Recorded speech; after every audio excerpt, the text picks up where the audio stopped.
Hello students, एग्रीजोन for एग्रीकोर्स platform पर आपका स्वागत है। मैं मदन स्वामी। आज अपने बात करेंगे नेशनल सीड्स कॉर्पोरेशन के एग्जाम्स के बारे में। कहां से पढ़ना है, क्या पढ़ना है, इस सब की जानकारी इस वीडियो के अंदर पूरी मिलेगी। पूरा वीडियो आपको देखना है और अच्छे से गौर करना है। तो सबसे पहले अपने बात करें कि इसके अंदर क्या आता है। देखिए 70 क्वेश्चन नेशनल सीड्स कॉर्पोरेशन का जो भी एग्जाम्स होता है, जिस भी पोस्ट के लिए होता है, वह सब्जेक्ट ओरिएंटेड रहता है। जनरल एग्रीकल्चर के साथ साथ सब्जेक्ट ओरिएंटेड आपका एग्जाम्स रहता है। इसके अंदर लगभग आपके 60 अबोव से ऊपर अगर परसेंटेज है तो आपको सिक्योर माना जाता है। नेक्स्ट अपने बात करें इसके अंदर क्या पूछा जाता है। देखिए जनरल एग्रीकल्चर के लिए आप बहुत सारी बुक्स हैं, आपके पास नोट्स भी अवेलेबल होंगे, उसकी हेल्प ले सकते हैं। यहाँ पर मैं आपको बता दूं, ट्रेनिंग मार्केटिंग या सीनियर ट्रेनिंग मार्केटिंग के लिए जो इकोनॉमिक्स सब्जेक्ट्स होता है उसके बारे में अपने बात करेंगे। इकोनॉमिक्स सब्जेक्ट्स के नोट्स लेने के लिए आप मेरे को दिए गए नंबरों पर मैसेज कर दीजिएगा व्हाट्सएप पर। जैसे ही मैं मैसेज रिसीव करता हूं आपको नोट्स है वो प्रोवाइड करवा दूंगा। कॉल मत कीजिएगा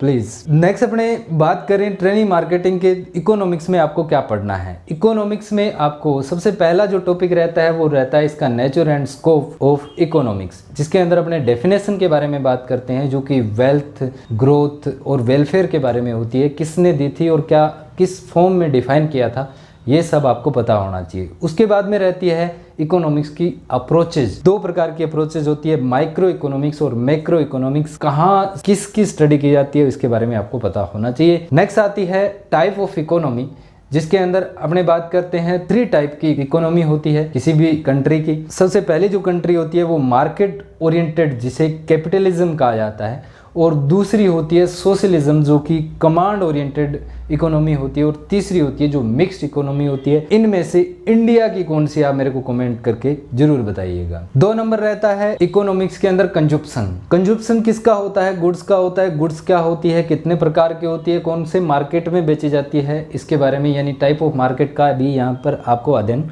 करना है। तो इनके बारे में आपको पता होना चाहिए। गुड्स का कंजप्शन किस प्रकार से किया जाता है, कैसे होगा, इसका अध्ययन हम कंज्यूमर बिहेवियर के अंतर्गत करते हैं। कंज्यूमर बिहेवियर क्या करता है? गुड्स का कंजप्शन करता है। किस प्रकार से अपने को गुड्स है वो अपने प्रोडक्शन कर रहे हैं, वो खरीदेगा कौन, ये जानना ही कंज्यूमर बिहेवियर होता है। इसके लिए बहुत सारे लॉज का अध्ययन किया जाता है, जैसे डिमिनिशिंग मार्जिनल यूटिलिटी नियम का, यानी यहाँ पर अपने यूटिलिटी के बारे में पढ़ेंगे। यूटिलिटी का एनालिसिस किस प्रकार से करते हैं इसके बारे में भी पढ़ेंगे। ये कितने टाइप की होती है, law of diminishing marginal utility के बारे में पढ़ेंगे, लॉ ऑफ सब्स्टिट्यूशन के बारे में, लॉ ऑफ मैक्सिमम सेटिस्फिकेशन के बारे में, इक्वी मार्जिनल यूटिलिटी के बारे में, जो कि तीनों इसी के नाम होते हैं। Equi marginal utility, law of substitution, law of maximum satisfaction, तीनों एक ही लॉ होते हैं। इन सब के बारे में आप यहाँ पर पढ़ना है आपको कंजप्शन के अंदर। कंजप्शन में इंडिफरेंस कर्व के बारे में भी स्टडी करते हैं। कंजप्शन में प्राइस लाइन या बजट लाइन के बारे में भी स्टडी आपको करनी है। 3 नंबर रहता है डिमांड, जहां पर अपने डिमांड की बात करें तो लॉ ऑफ डिमांड के बारे में आपको पढ़ना है। उसके बाद में लॉ ऑफ डिमांड के जो इलास्टिसिटी होती है उनके बारे में भी आपको पढ़ना है। कब इलास्टिसिटी में कहां पर चेंज आता है वो भी एग्जाम के अंदर पूछा जाता है। नेक्स्ट रहता है प्रोडक्शन। तो यहाँ पर हमने प्रोडक्शन फंक्शन कर्व का स्टडी करते हैं। प्रोडक्शन फंक्शन कर्व, अगर प्रोडक्शन की बात करेंगे तो यहाँ पर सीधी सी बात है, नॉर्मल हम फार्म मैनेजमेंट का स्टडी करेंगे। और जो फार्म मैनेजमेंट होता है उसके फार्म को, किसी भी फार्म को या किसी भी फर्म को चलाने के लिए हमने कौन कौन से मैनेजमेंट करने होते हैं, 3 चीजों का अध्ययन करेंगे। सबसे पहले हम इनपुट आउटपुट रिलेशनशिप यानी फैक्टर प्रोडक्ट रिलेशनशिप के बारे में पढ़ेंगे। दूसरा हम इनपुट यानी अपने जो भी फैक्टर हैं, फैक्टर का रिलेशनशिप के बारे में पढ़ेंगे। तीसरा हम पढ़ेंगे प्रोडक्ट के एनालिसिस के बारे में, और उसके बाद में अपने प्रोडक्शन को स्टार्ट कर देंगे। तो सबसे पहले अपने बात करें फार्म मैनेजमेंट की। फार्म मैनेजमेंट में सबसे पहले आपको समझना है बेसिक कॉन्सेप्ट को, आपको क्या प्रोडक्शन करना है, what to produce, how to produce, when to produce. इन सब चीजों के लिए कॉन्सेप्ट आपका क्लियर होना जरूरी है। बेसिक कॉन्सेप्ट के अंदर इन्हीं सब चीजों का अध्ययन किया जाता है। नेक्स्ट अपने बात करें तो आगे रहता है फैक्टर प्रोडक्ट रिलेशनशिप, या जिसे कहा जाता है इनपुट आउटपुट रिलेशनशिप, जिसमें यहाँ पर हम इनपुट डालेंगे, यानी इस डस्टर को बनाने के लिए जो भी कंपोनेंट यूज किए गए हैं वो सारे इनपुट है। जब डस्टर बन के आया तो ये प्रोडक्ट है। यानी यहाँ पर रिटर्न टू स्केल का अध्ययन किया जाता है, लॉ ऑफ रिटर्न का अध्ययन किया जाता है, इंक्रीजिंग रिटर्न के नियम का अध्ययन किया जाता है, लॉ ऑफ डिमिनिशिंग रिटर्न का अध्ययन किया जाता है, जो कॉस्ट स्टोरेज होती है उनका अध्ययन यहाँ पर किया जाता है। एग्जाम में क्वेश्चंस हैं वो इसके अंदर से भी पूछे जा सकते हैं। फार्म मैनेजमेंट का जो सेकंड टॉपिक रहता है वो रहता है फैक्टर फैक्टर रिलेशनशिप या input input relationship. Input input relationship क्या होता है? इनपुट का मतलब होता है कि कोई भी चीज को आप प्रोडक्शन करने के लिए उसके अंदर अपने क्या डालते हैं।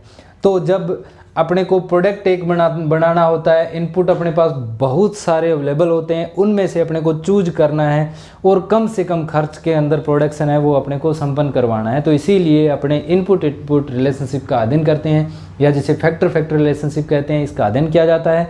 इसके अंतर्गत अपने बहुत सारे नियमों का अध्ययन करते हैं, जैसे आईएसओ क्वांट या आईएसओ प्रोडक्ट कर्व्स के बारे में पढ़ते हैं, जो लिस्ट कॉस्ट कॉम्बिनेशन होता है उसके बारे में पढ़ते हैं, आईएसओ कॉस्ट लाइंस के बारे में पढ़ते हैं, आईएसओ क्लाइंट्स के बारे में पढ़ते हैं, एक्सपेंशन ऑफ पाथ के बारे में पढ़ते हैं, उसके बाद में बेनिफिट प्रॉफिट मैक्सिमाइजेशन के बारे में पढ़ते हैं, रिज लाइनों के बारे में भी पढ़ा जाता है। फोर्थ नंबर जो आपका टॉपिक है वो रहता है प्रोडक्ट प्रोडक्ट या आउटपुट आउटपुट रिलेशनशिप, जिसमें प्रोडक्शन फंक्शन पॉसिबिलिटी कर्व्स के बारे में अपने पढ़ते हैं कि कब तक आपको प्रोडक्शन है वो प्राप्त हो जाएगा, कैसे आपको प्रॉफिट होगा या नहीं होगा, कहाँ पर प्रॉफिट आना है वो बंद हो जाएगा। इस चीज़ों के बारे में अपने प्रोडक्ट प्रोडक्ट रिलेशनशिप के अंदर आप इसका अध्ययन करते हैं। इक्वी मार्जिनल के बारे में भी इसके अंदर अध्ययन करते हैं, इक्वी मार्जिनल प्रोडक्शन के बारे में, आईएसओ रेवेन्यू लाइंस के बारे में भी इसी के अंदर अध्ययन किया जाता है। उस नेक्स्ट इकोनॉमिक्स का बहुत सारा पार्ट है वो और भी बच जाता है, जो आपको नोट्स में मैं प्रोवाइड करवा दूंगा। बेसिक कॉन्सेप्ट रहते हैं, बाकी लगभग 80% इसके अंदर आ जाता है। एग्रीकल्चर का मार्केटिंग किस प्रकार से किया जाता है, किसी भी प्रोडक्ट को कंज्यूमर बिहेवियर किस में, उसका प्रोडक्ट डिफरेंशिएशन क्या होता है, ये सब चीजें हैं वो भी आपको नोट्स के अंदर अवेलेबल हो जाएगी। नेक्स्ट आपका पोर्शन बचता है कंप्यूटर का। कंप्यूटर के लिए आप यूट्यूब को प्रेफर कर सकते हैं, जहाँ पर बहुत सारे वीडियोज मिलेंगे आपको। लगभग 200-300 क्वेश्चन आप तैयार कर लीजिए, उन्हीं में से आपको कोई सा भी एग्जाम दीजिए, उन्हीं में से आपसे क्वेश्चन है वो पूछे जाएंगे। नेक्स्ट इंग्लिश, मैथ और रीजनिंग की, तो ये तीनों बहुत ही नॉर्मल आते हैं। अगर आप एफओ की तैयारी कर रहे हैं तो बहुत ही नॉर्मल क्वेश्चन है, उससे भी नॉर्मल क्वेश्चन है वो पूछे जाते हैं। नेक्स्ट अपने बात करें तो जीके रहता है। जीके में करंट के 2 या 3 क्वेश्चंस मिलते हैं आपको, और जो इंस्टीट्यूट होते हैं, इंस्टीट्यूट के क्वेश्चन, एग्रीकल्चर से रिलेटिव इंस्टीट्यूट के भी क्वेश्चंस पूछे जाते हैं, उनकी फुल फॉर्म पूछ ली जाती है या उनका हेड ऑफिस पूछ लिया जाता है, स्टेबलाइज्ड ईयर पूछ लिया जाता है, इसके बारे में आपको पता होना चाहिए। और भी बहुत सारे इंटरनेशनल जो भी इंस्टीट्यूट है उनके बारे में भी एग्जाम में 1-2 क्वेश्चंस आपको मिलते हैं, और जो जीके का पोर्शन होता है वो आपको सिलेक्शन के लिए बहुत ही इंपॉर्टेंट रहता है। उसके बाद में बहुत सारी वेराइटीज़ आपको पढ़नी है, बस एक बार पढ़नी है, रट्टा नहीं मारना है। आपको क्वेश्चन है वो सोल्व हो जाएगा, आप एग्जाम में अच्छे तरीके से उसको सोल्व कर सकते हैं। तो इस वीडियो के डिस्क्रिप्शन में मैं आपको टेलीग्राम ग्रुप का लिंक दूंगा, वहां पर आप ज्वाइन कर सकते हैं। बाकी नोट्स प्राप्त करने के लिए आप मेरे को मैसेज कर सकते हैं। आप चैनल को सब्सक्राइब जरूर कर लीजिए, शेयर भी अपने दोस्तों के साथ जरूर कीजिएगा। Thank you friends, thanks for watching.